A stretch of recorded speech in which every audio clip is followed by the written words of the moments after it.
भगवान राम की नगरी अयोध्या में 22 जनवरी को श्री राम मंदिर में रामलला की प्राण प्रतिष्ठा हो गई है। अयोध्या में बना राम मंदिर भारत समेत दुनिया भर में फैले हिंदुओं के लिए आस्था का बड़ा केंद्र बनकर उभरेगा। आज जो भव्य राम मंदिर आकार ले रहा है, उसके पीछे दशकों तक चली लंबी कानूनी लड़ाई है। अयोध्या में राम मंदिर निर्माण का सफर काफी चुनौतियों भरा रहा है। बाबरी विवाद, अदालतों में चली लंबी लड़ाई और शीर्ष अदालत के फैसले के बाद मंदिर का निर्माण शुरू होना, अब देशवासियों को 22 जनवरी का इंतजार लगभग खत्म हो गया है। आइए अब आपको इतिहास में लेकर चलते हैं। किस्सा 1526 से शुरू होता है। ये वो साल था जब मुगल शासक बाबर भारत आया। 2 साल बाद बाबर के सूबेदार मीर बाकी ने अयोध्या में एक मस्जिद बनवाई। यह मस्जिद उसी जगह बनी जहां भगवान राम का जन्म हुआ था। बाबर के सम्मान में मीर बाकी ने इस मस्जिद का नाम बाबरी मस्जिद दिया। ये वो दौर था जब मुगल शासक पूरे देश में फैल रहा था। मुगलों और नवाबों के शासन के दौरान 1528 से 1853 तक इस मामले में हिंदू बहुत मुखर नहीं हो पाए। 19वीं सदी में मुगलों और नवाबों का शासन कमजोर पड़ने लगा। अंग्रेजी हुकूमत प्रभावी हो चुकी थी। इस दौर में ही हिंदुओं ने यह मामला उठाया और कहा कि भगवान राम के जन्म स्थान मंदिर को तोड़कर मस्जिद बना ली गई। इसके बाद से रामलला के जन्म स्थल को वापस पाने की लड़ाई शुरू हुई। मीर बाकी के मस्जिद बनाने के 330 साल बाद 1858 में लड़ाई कानूनी हो गई, जब पहली बार परिसर में हवन पूजन करने पर एक FIR हुई। अयोध्या रिविजिटेड किताब के मुताबिक 1 दिसंबर 1858 को अवध के थानेदार शीतल दुबे ने अपनी रिपोर्ट में बताया कि परिसर में चबूतरा बना है। ये पहला कानूनी दस्तावेज है जिसमें परिसर के अंदर राम के प्रतीक होने के प्रमाण है। इसके बाद तारों की एक बाड़ खड़ी कर विवादित भूमि के आंतरिक और बाहरी परिसर में मुस्लिमों और हिंदुओं को अलग अलग पूजा और नमाज की इजाजत दे दी गई। 1858 में हुई घटना के 27 साल बाद 1885 में राम जन्मभूमि के लिए लड़ाई अदालत पहुंची, जब निर्मोही अखाड़े के महंत रघुबर दास ने फैजाबाद के न्यायालय में स्वामित्व को लेकर दीवानी मुकदमा दायर किया। दास ने बाबरी ढांचे के बाहरी आंगन में स्थित राम चबूतरे पर बने अस्थायी मंदिर को पक्का बनाने और छत डालने की मांग। जज ने फैसला सुनाया कि वहां हिंदुओं को पूजा अर्चना का अधिकार है, लेकिन वे जिला अधिकारी के फैसले के खिलाफ मंदिर को पक्का बनाने और छत डालने की अनुमति नहीं दे सकते। एक ओर जहां देश भर में अंग्रेजों के खिलाफ आंदोलन चलाकर आजादी लेने की मुहिम जारी रही, वहीं दूसरी ओर राम जन्मभूमि की लड़ाई भी जारी रही। देश के आजाद होने के 2 साल बाद 22 दिसंबर 1949 को ढांचे के भीतर गुम्बद के नीचे मूर्तियों का प्रकटीकरण हुआ। आजादी के बाद पहला मुकदमा हिंदू महासभा के सदस्य गोपाल सिंह विशारद ने 16 जनवरी 1950 को सिविल जज फैजाबाद की अदालत में दायर किया। विशारद ने ढांचे के मुख्य गुम्बद के नीचे स्थित भगवान की प्रतिमाओं की पूजा अर्चना की मांग की। करीब 11 महीने बाद 5 दिसंबर 1950 को ऐसे ही मांग करते हुए महंत रामचंद्र परमहंस ने सिविल जज के यहाँ मुकदमा दाखिल किया। मुकदमे में दूसरे पक्ष को संबंधित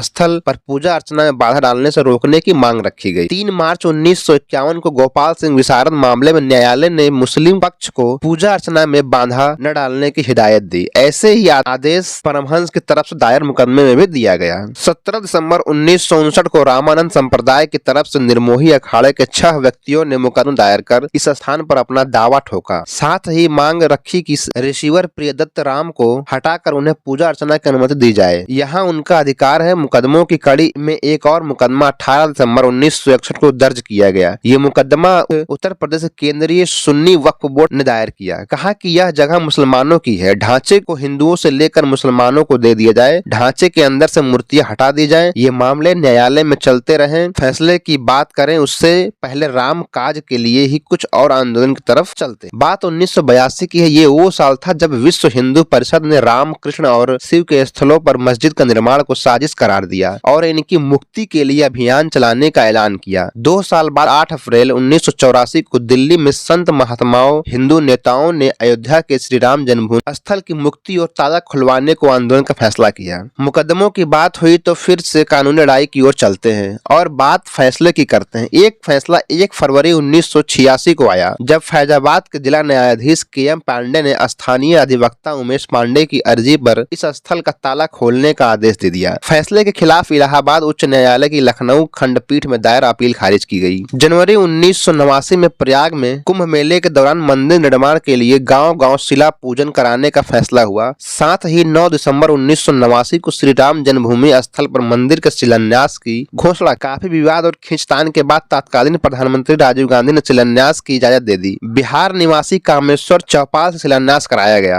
1990 के दशक में आंदोलन तेज हो रहा था। इस बीच सितंबर 1990 को लाल कृष्ण आडवाणी रथ यात्रा लेकर निकले। इस यात्रा ने राम जन्म जन्मभूमि आंदोलन की ओर धार दे दी। देश की राजनीति तेजी से बदल रही थी। आडवाणी गिरफ्तार हुए। गिरफ्तारी के साथ केंद्र में सत्ता परिवर्तन भी हुआ। भाजपा के समर्थन से बनी जनता दल की सरकार गिर गई। कांग्रेस के समर्थक से चंद्रशेखर प्रधानमंत्री बने। ये सरकार भी ज्यादा नहीं चली। नए सिरे से चुनाव हुए और एक बार फिर केंद्र में कांग्रेस सत्ता में आई। इन सब के बीच आई वो ऐतिहासिक तारीख जिसका जिक्र किए बिना ये किस्सा पूरा नहीं हो सकता है। तारीख थी 6 दिसंबर 1992। इस दिन अयोध्या पहुंचे हजारों कार सेवकों ने विवादित ढांचा गिरा दिया। इसकी जगह इसी दिन शाम को अस्थायी मंदिर बनाकर पूजा अर्चना शुरू कर दी गई। केंद्र की तत्कालीन पीवी नरसिम्हा राव सरकार ने राज्य कल्याण सिंह सरकार सहित अन्य राज्यों की भाजपा सरकारों को भी बर्खास्त कर दिया। उत्तर प्रदेश सहित देश में कई जगह सांप्रदायिक हिंसा हुई जिसमें अनेक लोगों की मौत भी हो गई। अयोध्या श्री राम जन्मभूमि थाना में ढांचा ध्वंस मामले में भाजपा के कई नेताओं समेत हजारों लोगों पर मुकदमा दर्ज कर दिया गया। इसके साथ ही राम काज की कानूनी लड़ाई मुकदमों की संख्या में इजाफा होने लगा। बाबरी ढाए जाने के 2 दिन बाद 8 दिसंबर 1992 को अयोध्या में कर्फ्यू लगा था। वकील हरिशंकर जैन ने उच्च न्यायालय की लखनऊ खंडपीठ में गुहार लगाई कि भगवान भूखे हैं, राम भोग की अनुमति दी जाए। करीब 25 दिन बाद 1 जनवरी 1993 को न्यायाधीश हरिनाथ इलहरी ने दर्शन पूजन की अनुमति दे दी। 7 जनवरी 1993 को केंद्र सरकार ने ढांचे वाले स्थान और कल्याण सिंह सरकार द्वारा न्यास को दी गई भूमि सहित यहाँ पर कुल 67 एकड़ भूमि का अधिग्रहण कर लिया। अप्रैल 2002 में उच्च न्यायालय की लखनऊ खंडपीठ ने विवादित स्थल का मालिकाना हक तय करने के लिए सुनवाई शुरू हुई। उच्च न्यायालय ने 5 मार्च 2003 को भारतीय पुरातत्व सर्वेक्षण को संबंधित स्थल पर खुदाई का निर्देश दिया। 22 अगस्त 2003 को भारतीय पुरातत्व सर्वेक्षण ने न्यायालय को रिपोर्ट सौंपी। इसमें संबंधित स्थल पर जमीन के नीचे एक विशाल हिंदू धार्मिक ढांचा होने की बात। 30 सितंबर 2010 को इलाहाबाद उच्च न्यायालय ने इस स्थल को तीनों पक्षों श्री राम लला विराजमान, निर्मोही अखाड़ा और सुन्नी सेंट्रल वक्फ बोर्ड में बराबर बराबर बांटने का आदेश दिया।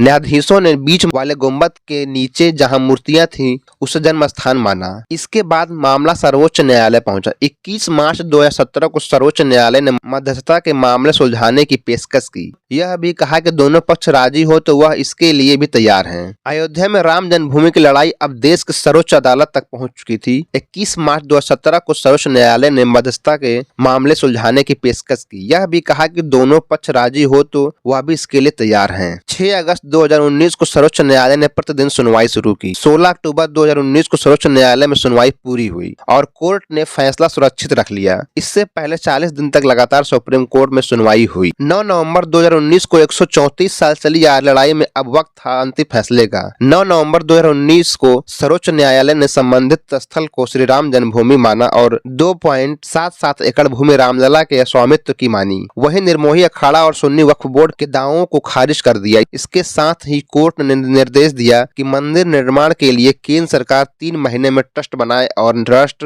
निर्मोही अखाड़े के एक प्रतिनिधि को शामिल करे। इसके अलावा यह भी आदेश दिया कि उत्तर प्रदेश की सरकार मुस्लिम पक्ष को वैकल्पिक रूप से मस्जिद बनाने के लिए 5 एकड़ भूमि किसी उपयुक्त स्थान पर उपलब्ध कराए। इसी के साथ दशकों चली आ रही लंबी कानूनी लड़ाई समाप्त हो गई। अब बारी थी निर्माण की। 5 फरवरी 2020 को प्रधानमंत्री नरेंद्र मोदी ने अयोध्या में राम मंदिर निर्माण के लिए राम जन्मभूमि तीर्थ क्षेत्र ट्रस्ट की घोषणा की। ठीक 6 महीने बाद 5 अगस्त 2020 को अयोध्या में राम मंदिर की आधारशिला रखी गई, जिसमें पीएम मोदी शामिल हुए। अब 134 साल चली कानूनी लड़ाई के बाद अब अयोध्या में भव्य राम मंदिर का निर्माण हो रहा है। राम जन्मभूमि पर मंदिर के पहले चरण का काम पूरा हो गया है। 22 जनवरी 2024 की वह ऐतिहासिक तारीख है जब मंदिर में भगवान राम की प्राण प्रतिष्ठा हुई।